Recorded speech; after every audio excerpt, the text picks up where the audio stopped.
Halo, apa kabar semuanya? Kembali dengan Putu Reza dan langsung aja di video kali ini kita akan ngebahas satu handphone yang katanya punya kamera yang bisa dibandingin sama Google Pixel 6.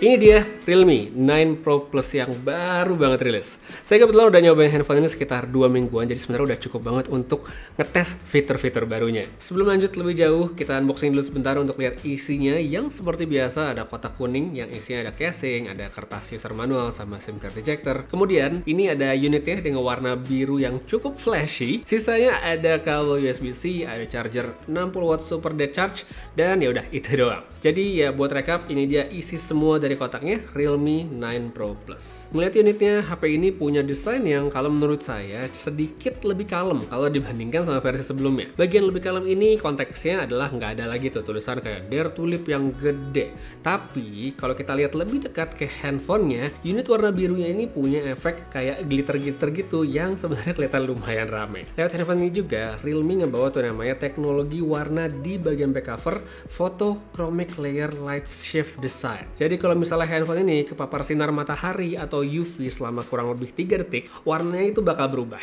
Buat kembali normal cuma butuh sekitar 2-5 menit tanpa kena cahaya yang sama. Jadi ini perubahannya nggak permanen, nggak perlu khawatir. Cuma di musim kayak sekarang yang banyakkan hujan daripada mataharinya, saya sih sebenarnya cukup sulit untuk benar-benar bisa memaksimalkan fitur yang dikasih di handphone ini ya. Apalagi kan handphonenya pakai casing. Dan saya juga aktivitas banyakkan indoor daripada outdoor, jadi jarang banget ketemu sinar matahari yang terang banget untuk sampai bisa ngerubah warna dari back cover. Cuma tetap menurut saya ini adalah hal yang menarik dan mungkin bisa jadi awal bahwa di masa mendatang warna handphone itu bisa suka-suka usernya dan bisa diganti-ganti. Kemudian kita lanjut ke bagian desain dari handphonenya ya, Realme 9 Pro Plus. Kalau menurut saya kayak hybrid. Bagian pinggir ya, sisi-sisinya itu baik di atas, bawah, kiri, kanan itu flat semua alias rata. Sebuah tren yang saat ini sedang berjalan untuk handphone Android. Tapi kalau kita lihat lebih dekat lagi ke bagian back covernya, ini tuh sebenarnya melengkung di bagian samping. Perbaruan yang cukup unik kalau menurut saya. Suka atau enggak ya coba tulis pendapatnya pada kolom komentar di bawah. Untuk tombol power ada di sisi kanan handphonenya, terus di atas ada mikrofon, di sisi kiri ada slot SIM card, serta tombol volume. Sisanya untuk di bawah ini ada USB-C, ada mic, ada speaker, dan masih ada jack audio. Sensor sidik jari ada di bagian layar dan kalau menurut saya respon serta akurasinya cukup baik untuk dipakai. By the way, selain buat unlock, di sini Realme juga membawa satu fitur tambahan yang bisa diaktifkan lewat Realme Labs, yaitu untuk mengukur detak jantung. Udah lama banget kayaknya saya nggak lihat fitur kayak gini ada di handphone dan sekarang tersedia di Realme. Langsung sekarang saya mau sedikit share aja tentang experience pakainya Realme 9 Pro Plus. Kalau ngelihat dari segi specs yang dibawa, untuk sebuah handphone mid-range di harga 4 jutaan, Realme perlu banget dapat apresiasi. Chipsetnya kencang, Dimensity 920 5G, ada RAM 8GB dengan opsi RAM expansion, storage-nya juga oke, baterai pun juga cukup banget. Layarnya pun juga sebenarnya udah memuaskan dengan ukuran 6,4 inci AMOLED, refresh rate-nya 90Hz. Nah, dari spek-spek tadi, ekspektasi tentunya udah lumayan tinggi nih, tapi sebelum lanjut lebih jauh, ada satu poin yang saya suka banget dari pertama kali unboxing sampai sekarang, itu adalah haptic feedback, apalagi pas lagi ngetik. Saya tahu sih sebenarnya cukup banyak orang yang mungkin tidak suka ada respon di layar pasti pakai ngetik atau segala macamnya. Cuma ya karena saya suka, jadi benar-benar bisa mengapresiasi apa yang dikasih Realme di handphone barunya. Responnya itu nggak kekencengan tapi nggak lembek, jadi kalau misalnya dia pakai ngetik berlama-lama itu kalau buat saya nyaman banget. Dan ini adalah satu poin kecil yang saya suka dari handphone Realme, meskipun ya mungkin bukan hal yang gede untuk banyak orang. Sekarang langsung aja kita ke poin besarnya. Angka Antutu yang didapetin sama handphone ini dari percobaan saya itu dapat hampir 500.000. Angka segini sebenarnya udah cukup banget untuk handphone kelas 4 jutaan supaya bisa ngasih performa yang bagus. Kalau buat pakai yang standar-standar aja tentunya ini sebenarnya nggak ada masalah banget. Saya pakai buat scrolling TikTok, Twitter, IG, sama nonton bola, nonton Netflix, YouTube, dan segala macamnya. Semua itu oke, nggak ada panas, nggak ada lag, dan semacamnya. Lalu kalau dipakai buat gaming, yang mana ini adalah salah satu marketnya dari Realme 9 Pro Plus, saya coba deh di sini dengan beberapa game, ada Mobile Legends, ada PUBG Mobile, sama tentunya ada Genshin Impact. PUBG Mobile dulu deh. Di sini setting bisa dipakai untuk frame rate ekstrim secara default itu adalah smooth aja. Sedangkan di atas itu hanya mentok di frame rate ultra. Tes main sekitar 1 jam di Smooth Extreme, saya bisa dapat FPS yang cukup stabil, suhu perangkat pun dalam kondisi yang menurut saya oke dari pemakaian di dalam studio. Habis itu saya switch ke Mobile Legends, setting grafis saya pasang yang mentok kanan, durasi mainnya juga sekitar 1 jam, dan hasilnya Realme 9 Pro Plus tetap sanggup ngehandle tanpa ada masalah berarti, baik itu dari segi frame rate maupun dari segi suhu. Satu lagi seperti biasa, Genshin Impact. Pertama saya pakai preset high, FPS di 60, dan motion blur saya atur ke low. Kenapa low? Karena saya puyeng kalau ngelihat motion blur di game ini ya, misalnya setel di high saya kurang cocok gitu ngeliat. Dipakai main sekitar sejam, handphone ini ternyata cukup berat untuk ngejaga frame rate di atas 40 bahkan 30. Kalau drama pun bisa jadi 20-an, yang mana sebenarnya itu udah nggak terlalu enak. Setelahnya saya coba setel ke medium aja, lock di 30 fps, dan memang hasil lebih baik, tapi dari pengalaman saya yang paling nyaman tetap kita set ke low aja. Jadi kesimpulan saya, HP ini sebenarnya udah cukup banget untuk para gamers mobile kebanyakan. Mau misalnya main PUBG atau Mobile Legends, ini sebenarnya bisa tanpa masalah. Sedangkan kalau Genshin ya playable dengan setting yang dikondisikan. Gak apa-apa sih menurut saya karena ini bukan game yang kompetitif, jadi sebenarnya nggak terlalu mengganggu. Terus gimana untuk baterainya? Oke atau enggak nih? Nah, di handphone ini kan kapasitasnya adalah 4500 mAh dan untuk standar masa kini sebenarnya udah cukup banget. Saya tes untuk pemakaian yang tidak terlalu intensif ya, yang santai-santai kayak weekend misalnya cuma buat chatting, buat nonton bola, nonton Netflix, YouTube, terus sosial media segala macam. Itu bisa dapat standby sehari dengan screen time sekitar 5 sampai 6 jam lebih, itu gampang bisa dapat segitu. Sedangkan kalau pemakaian kita switch yang lebih intensif, misalnya kita push rank main game dan segala macamnya, standby sama screen on time pasti akan menurun. Cuma tetap ini adalah angka yang bagus untuk pemakaian banyak orang. Tambah lagi kan di sini ngecasnya juga nggak lama. Kalau lowbat tinggal colok sebentar udah bisa kita pakai lagi. Seperti yang udah saya sebutin di awal video tadi, Realme 9 Pro Plus adalah handphone yang dikatakan bisa bersaing dengan Google Pixel 6 untuk bagian kameranya. Paling tidak, ini berdasarkan klaimnya Realme. Kalau buat saya ini adalah klaim yang pede banget sebenarnya, karena ya langsung nembak gitu ke handphone yang selama ini sering banget dijadiin benchmark untuk performa kamera. Saya nggak tahu ini bener atau enggak, karena saya kebetulan sekarang juga udah nggak punya Google Pixel 6 lagi. Jadi hasil yang bakal saya omongin abisnya adalah apa yang saya coba dari pemakaian sehari-harinya. Spek saya dulu deh. Di sini, Realme menggunakan sensor Sony IMX766 dengan lensa utama yang resolusinya 50 megapiksel. Yang menariknya lagi, kalau buat saya adalah hadirnya OIS dan AIS untuk pengambilan foto serta video yang lebih stabil. Jadi misalnya kita mengambil foto low light, buat yang mungkin tangannya rada-rada tremor gitu, hasilnya mestinya sih bisa tetap oke. Teorinya begitu.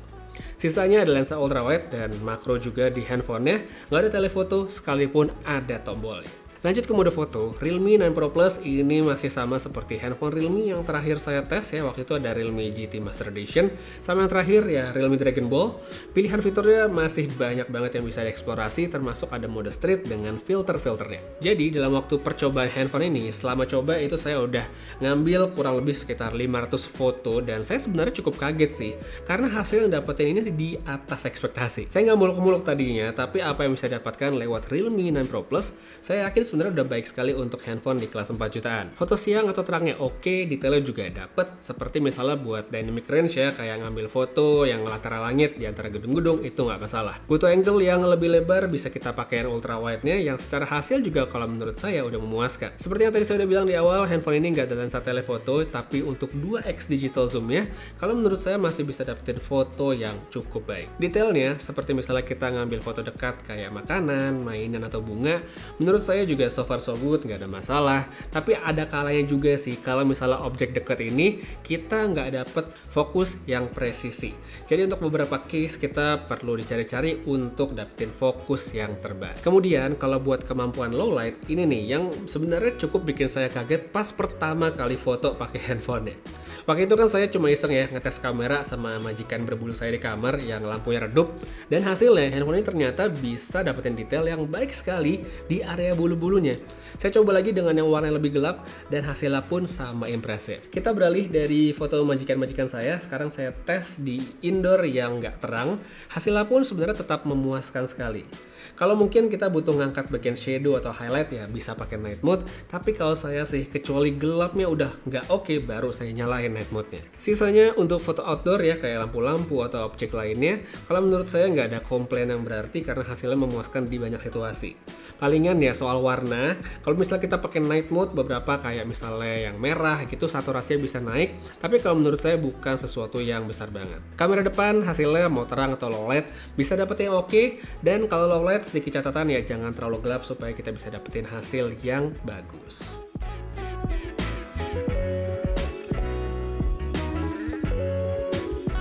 Buat rekam videonya, resolusi tertinggi di kamera belakang itu bisa sampai 4K 30fps atau 1080 60fps.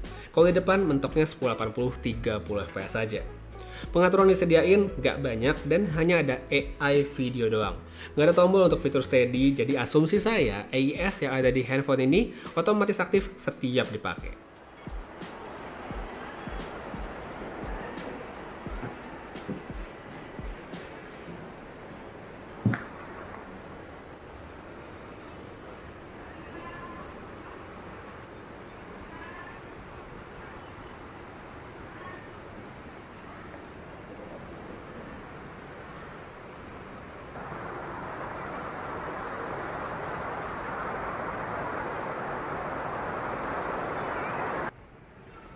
Oke, ini dia kamera depannya Realme 9 Pro Plus.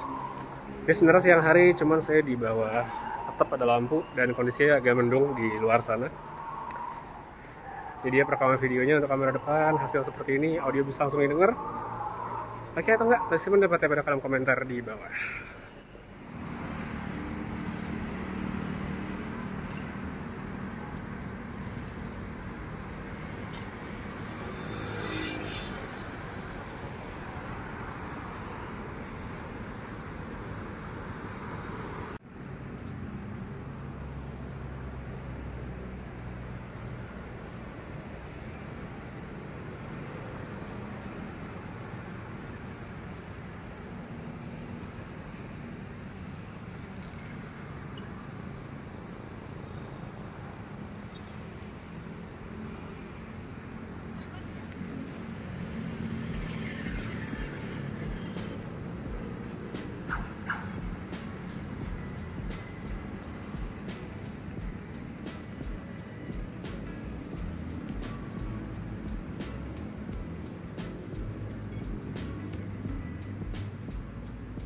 Dengan harganya yang ada di kisaran 4 jutaan, kalau menurut saya Realme 9 Pro Plus memang sukses nge-deliver experience yang bagus dari segi kamera khusus untuk foto. Ini adalah kamera di 4 jutaan yang menurut saya menyenangkan untuk dipakai. Kondisi terang oke, low light pun dia nggak masalah, hasilnya saya suka.